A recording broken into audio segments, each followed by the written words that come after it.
Hello and welcome to today's video.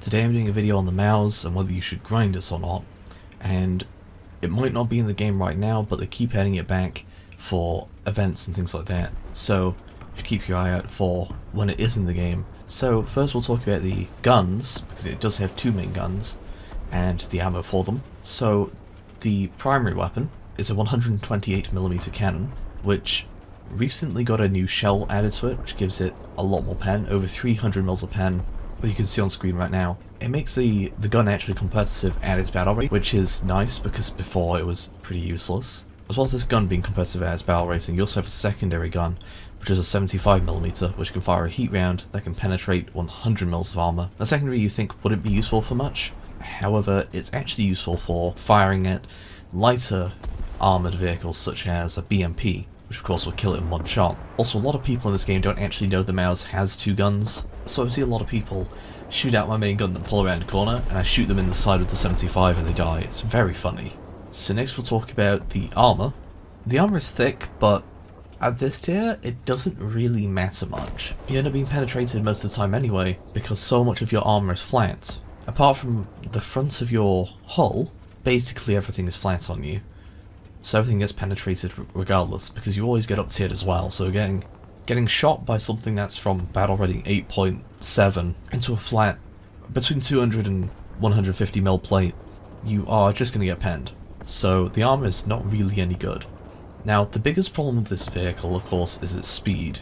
I talked about speed in other videos and how it can be a big problem if a vehicle doesn't have any speed. And to be fair to this vehicle, it is faster than a Black Prince, but still that doesn't make it fast. It goes 12 miles an hour, and that's just ridiculously slow. Now, this wouldn't be too bad, maybe if it wasn't a huge target that could be seen from basically anywhere, but it is the biggest tank in the game, so it makes you such an easy target. So, let's see what this vehicle is like in an actual game. So you can see here I'm pulling up very slowly, that's its max speed. And you see him firing at some guy, kill him in one shot. That's the new ammo type being put to work there. And you can see me shooting the enemy who's very far away over there, and get him one shot. Same vehicle as before.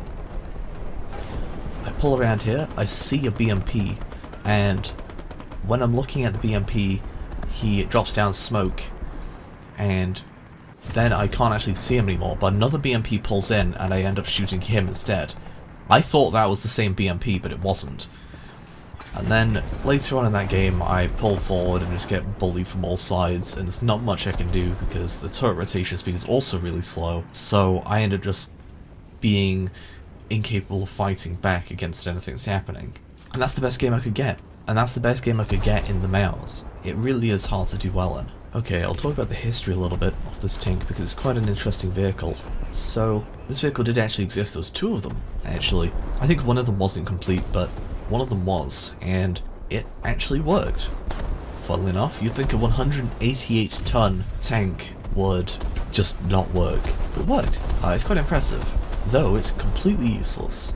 The problem with this vehicle is it used way too much fuel, which made it completely impractical to use. Especially at the end of the war, which is when this thing was around, and because it was produced in 1944, and this is when they're starting to run out of fuel. The Germans always had fuel problems, and having a vehicle that ran out of fuel way faster than any other of their vehicles is obviously a bad idea.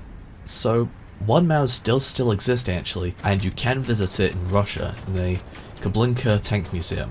The mouse was captured by the Soviets when they're pushing back and going through Germany. They found a vehicle production and testing facility, and they found both of the Mauses. And then when the Soviets found the vehicles, they actually destroyed one of them. So what they did is they put the hull of the V1 and the turret of the V2 together to make one Maus, and that's what's left. Since this actually didn't serve in any sort of combat, it was just two prototypes that were tested, there isn't really much else I can say about it. Now I've talked about history, I want to talk about the biggest problem with this tank, and that its battle rating is just awful. It's a battle rating 7.7, but it's just not competitive at this battle rating. You get up tiered a lot, and when you do get up tiered, you're completely useless. I had to play quite a lot of games to get one where I got multiple kills for this video, and it's just awful. The mouse needs to be down tiered. If they downtiered it a little bit, maybe 7.3, maybe even 7, it would still be fine. Sure, things would struggle to pen it a bit, but it's okay because this vehicle is slow and it has a slow turret rotation, it has a massive barrel on its gun, which means you could easily disable it and flank it and kill it that way. And I think that would be fun. I think it would be fun to see a mouse on a battlefield and it'd be sort of like its own mini event, because it is a super heavy tank. It's the heaviest tank ever made. Why not make it something special? They're too interested in making it killable in one shot like they do with everything, and that's what they think balance is, which is definitely not. So until this thing gets a down tier, it really isn't that good. So where do we put this on the leaderboard? So this vehicle is usable, but because it's so big and it's such a high battle rating and so slow, it can't really go that high. It is better than a Black Prince, because the Black Prince is even slower than this, and the Black Prince is definitely a too high a tier as well. So I'd say that it goes just one place above the Black Prince. If it gets a down tier, however, it'll go right up this list. It really will just perform so much better. Anyway, I'll see you next time, and thanks for watching.